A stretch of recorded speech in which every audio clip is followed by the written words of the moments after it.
নমস্কার বন্ধুরা, Prius cooking হাবে সবাইকে স্বাগত জানাই। বিয়েবাড়ির দুপুরবেলায় মাছের মাথা দিয়ে পুঁই শাকের যে প্রিপারেশনটি সার্ভ করা হয়, যেটাকে আমরা পুঁই ছাঁচড়া বলি, তো সেটারই আজকে রেসিপি নিয়ে চলে এসেছি। এই পুঁই ছাঁচড়া খেতে তো দুর্দান্ত হয়, এটা সবাই জানে। তো কিভাবে বাড়িতে খুব সহজেই এই রেসিপিটা বানিয়ে নেবেন, তো চলুন আজকে দেখে নিই। তো এখানে আমি কিছু সবজি নিয়েছি কুমড়ো, আর এখানে নিয়েছি একটা আলু মাঝারি সাইজের, নিয়েছি একটা মূলোটাকে এরম লম্বা লম্বা করে কেটে নিয়েছি আমি 3টে পটলটাকে এরমভাবে কেটে নিয়েছি একটা বেগুন, আর এখানে নিয়েছি পুঁয়ের যে ডাঁটাটা হয় সেই ডাঁটাটা, আর এখানে পুঁয়ের পাতাটাকে আলাদাভাবে কেটে জল ঝরতে দিয়ে দিয়েছি, ভালো করে ধুয়ে জল ঝরিয়ে দিয়েছি। আর যেহেতু মাছের মাথা দিয়ে বানাবো, তো তার জন্য এখানে কাতলা মাছের একটা মাথা আমি নিয়েছি, মাথাটাকে এরমভাবে 2 পিস করে নিয়েছি। তো সবার প্রথমে আমি মাছের মাথাটার মধ্যে লবণ আর হলুদ মাখিয়ে দেবো। আমি এটা কাতলা মাছের মাথা দিয়ে বানাচ্ছি, আপনারা কিন্তু অন্য যে কোনো মাছের মাথা দিয়ে বানিয়ে নিতে পারেন, রুই কাতলা বা যে কোনো বড় মাছের মাথা দিয়ে বানিয়ে নিতে পারেন। তবে বিয়ে বাড়িতে কিন্তু কাতলা মাছের মাথা দিয়েই এই পুঁই ছাঁচড়াটা বানানো হয়। আর আপনাদের কাছে যদি মাছের তেল থাকে, তো এখানে অল্প একটু মাছের তেলও নিয়ে নিতে পারেন, সেটাতেও কিন্তু খুব ভালো লাগে এই ছাঁচড়ার রেসিপিটা। তো সবার প্রথমে আমি দেখুন মাছের মাথাটাকে ভালো করে লবণ হলুদ মাখিয়ে নিয়েছি। এরপর একটা কড়াইয়ের মধ্যে বেশ কিছুটা সর্ষের তেল দিয়ে দিয়েছি। সবসময় চেষ্টা করবেন এরকম অ্যালুমিনিয়ামের কড়াইয়ে অথবা লোহার কড়াইয়ে এই রান্নাটা করা। লোহার কড়াই রান্না করলে তো সবথেকে ভালো হয়, কালারটা দুর্দান্ত আসে। লোহার কড়াই যেহেতু সবার কাছে থাকে না, তো এরকম অ্যালুমিনিয়ামের কড়াইয়ে কিন্তু রান্নাটা করার চেষ্টা করবেন। ননস্টিকের কড়াইয়ে রান্নাটা করলে কিন্তু খুব একটা রান্নার টেস্টটা আসবে না, যে একটা পোড়া পোড়া একটা টেস্ট আছে, সেটা কিন্তু ননস্টিকের কড়াইয়ে আসবে না। তো তেলটাকে খুব ভালো করে গরম করে মাছের মাথা দুটো আমি দিয়ে দিলাম। তো মাছের মাথাটা এপিট ওপিট করে ভালো করে ভেজে নেব।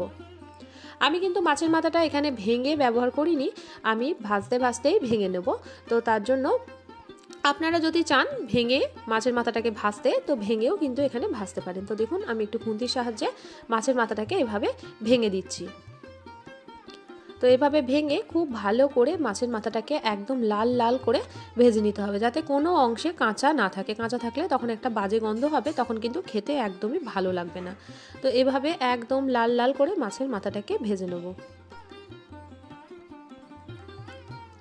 তো বন্ধুরা দেখুন মাছের মাথাটা আমাদের কিন্তু সুন্দর করে ভাজা হয়ে গেছে। এবার মাছের মাথাটাকে তেল থেকে তুলে নেব। এই তেলেই কিন্তু বাকি রান্নাটা আমাদের হয়ে যাবে, আর কিন্তু এক্সট্রাভাবে কোনো তেল আমি দেব না। তো এই তেলের মধ্যে দিয়ে দিচ্ছি এবার একটা শুকনো লঙ্কা ফোড়ন, আর দিয়ে দেবো 1 চামচ পাঁচফোড়ন। তো পাঁচফোড়ন থেকে সুন্দর একটা গন্ধ বেরালে এরপর দিয়ে দেবো 7-8 কোয়া রসুন, এরকমভাবে আমি থেতো করে রেখেছিলাম, তো এভাবে দিয়ে দিলাম। তো রসুনটা এভাবে একটু থেতো করে দেওয়ার চেষ্টা করবেন, তাহলে কিন্তু টেস্টটা দুর্দান্ত আসবে। রসুনটা একটু ভাজা ভাজা হয়ে গেলে এর মধ্যে দিয়ে দিচ্ছি 2টো মিডিয়াম সাইজের পেঁয়াজ। এভাবে পেঁয়াজটাকে একটু লম্বা লম্বা করে কেটে রেখেছিলাম। তো পেঁয়াজ আর রসুনটা এবার একটু ভালো করে ভেজে নেব। এবার এর মধ্যে একটা তেজপাতা দিয়ে দিলাম। তো পেঁয়াজটা আর রসুনটা আমাদের ভাজা ভাজা হয়ে গেছে। এবার এক এক করে সবজিগুলো দিয়ে দেবো। তো সবার প্রথমে দিয়ে দিচ্ছি আলুটাকে দিয়েও একটু নাড়াচাড়া করে নেবো। তো তারপর বাকি সবজিগুলো এর মধ্যে অ্যাড করব। তো আলুটাকে দিয়ে একটু তেলের মধ্যে একটু নাড়াচাড়া করে দিচ্ছি। তো আলুটা বেশিক্ষণ খুব একটা বেশি ভাজা ভাজা করব না, জাস্ট একটু নাড়াচাড়া করে নেবো এই পেঁয়াজ আর রসুনের সঙ্গে। তো এরপর দিয়ে দেবো মূলোটা। তো মূলোটা দিয়ে দেওয়া আমাদের হয়ে গেছে। তো এবার মূলোটাকেও এর সঙ্গে একটু নাড়াচাড়া করে দিচ্ছি। যেহেতু আলু আর মূলোটা সেদ্ধ হতে একটু সময় লাগে, তো তার জন্য আমি আগে আলু আর মূলোটা দিয়ে দিলাম। এরপর বাকি সবজিগুলো এক এক করে দিয়ে দেবো। দিয়ে দিলাম মিষ্টি কুমড়ো। এরপর মিষ্টি কুমড়োটা দিয়েও একটু নাড়াচাড়া করে দিলাম। এরপর দিয়ে দিচ্ছি পুঁই শাকের ডাঁটাটা, যেগুলো একটু মোটা মোটা ডাঁটা আছে সেগুলো আমি মাঝখান থেকে একটু কাট লাগিয়ে নিয়েছি।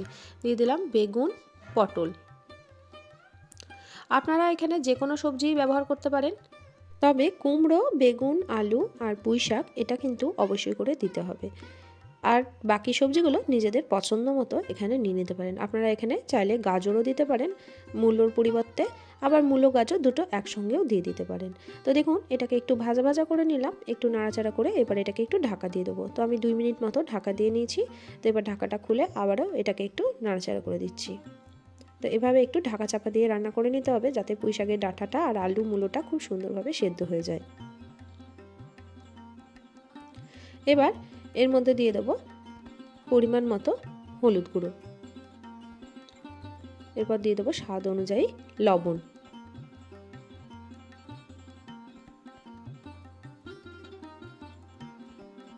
এরপর ঝালের জন্য আমি এখানে দিয়ে দেবো 1 চামচ ঝাল লঙ্কার গুঁড়ো।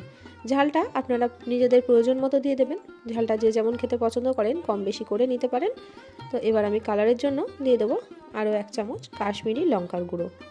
কাশ্মীরি লঙ্কার গুঁড়োটা অপশনাল, কাশ্মীরি লঙ্কার গুঁড়োটা শুধুমাত্র সুন্দর একটা কালারের জন্য আমি এখানে ব্যবহার করেছি। আর কিন্তু কোনো রকম গুঁড়ো মশলার ব্যবহার আমি করব না। আর এই রান্নাটাতে কিন্তু আমি আদা ব্যবহারও করছি না, আদা বাটা বা আদা গ্রেট করেও কিন্তু আমি এখানে দিচ্ছি না। আদা ছাড়াই কিন্তু এই রান্নার দুর্দান্ত একটা টেস্ট হয়। মাছের মাথার একটা সুন্দর একটা ফ্লেভার আছে, তো বেশি মশলা দিলে কিন্তু সেই স্বাদটা কিন্তু একদমই পাওয়া যাবে না। মাছের মাথা আর পুঁই শাকের স্বাদ কিন্তু একদমই পাওয়া যাবে না, তাই খুব অল্প মশলাতেই কিন্তু এই রান্নাটা করছি। খেতে কিন্তু একদম বিয়েবাড়ির পুঁই শাঁচড়ার মতোই কিন্তু হবে। অবশ্যই করে এভাবে একবার আপনারা ট্রাই করে দেখবেন। তো এটাকে আবারও ঢাকা দিয়ে রেখে দেবো 1 থেকে 1.5 মিনিট মতো। তো 1-1.5 মিনিট পরে দেখুন আমি ঢাকনাটা খুলে দিলাম। আর এই রান্নাটা কিন্তু মিডিয়াম ফ্লেমেই করছি, লো ফ্লেমে আমি কিন্তু রান্নাটা করছি না। তো মিডিয়াম ফ্লেমে রেখেই সম্পূর্ণ রান্নাটা আমি করে নিচ্ছি। তো বন্ধুরা দেখুন আবারও একবার নাড়াচাড়া করে দিলাম। এবার দিয়ে দেবো ধুয়ে রাখা যে পুঁইয়ের পাতাটা আমরা জল ঝরিয়ে নিয়েছি, তো সেই পুঁইয়ের পাতাটা এর মধ্যে দিয়ে দিচ্ছি। পুঁইয়ের পাতাটা দিয়ে বেশি নাড়াচাড়া করার কোনো প্রয়োজন নেই, আবারও ঢাকা দিয়ে কিছুক্ষণ রেখে দেবো, তাহলে কিন্তু পুঁইয়ের পাতাটা অনেকটাই কমে যাবে। আমার রেসিপিগুলো কেমন লাগছে অবশ্যই আমাকে কমেন্ট করে জানাবেন। আমার চ্যানেলে নতুন বন্ধু হয়ে থাকলে চ্যানেলটিকে সাবস্ক্রাইব করে পাশে থাকার অনুরোধ রইল। এরকম সুন্দর সুন্দর সহজ সহজ রেসিপি সবার আগে পাওয়ার জন্য অল নোটিফিকেশানটা অন করে রাখবেন, যাতে নিত্য নতুন কোনো রেসিপি দিলে সবার আগে আপনাদের কাছে নোটিফিকেশান পৌঁছে যায়। তো পুঁই শাকটা কিন্তু অনেকটাই কমে গেছে। এবার দেখুন এটাকে ভালো করে মিশিয়ে দিচ্ছি। তো পুঁই শাকটা সুন্দরভাবে মিশিয়ে দিলাম। এবার দিয়ে দিচ্ছি ভেজে রাখা মাছের মাথাগুলো। মাছের মাথাগুলোকেও দেখুন এভাবে একটু খুন্তির সাহায্যে ভেঙে ভেঙে আবারও মিশিয়ে দিচ্ছি।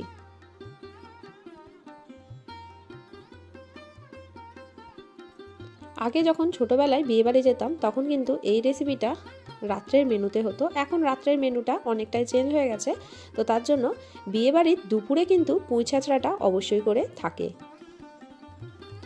আর এই পুঁই ছাঁচড়াটা না হলে কিন্তু বিয়েবাড়ি একদমই জমে না। এই পুঁই ছাঁচড়ার স্বাদ আর গন্ধ দুটোই কিন্তু দুর্দান্ত হয়। তো বন্ধুরা এবার আমি দিয়ে দেবো এর মধ্যে খুব সামান্য একটু চিনি। তো চিনিটা অবশ্যই করে কিন্তু দেওয়ার চেষ্টা করবেন, এই চিনিটা দেওয়ার জন্য কিন্তু স্বাদের ব্যালেন্সটা খুব ভালো হয়। দিয়ে দিলাম কয়েকটা চেরা কাঁচা লঙ্কা।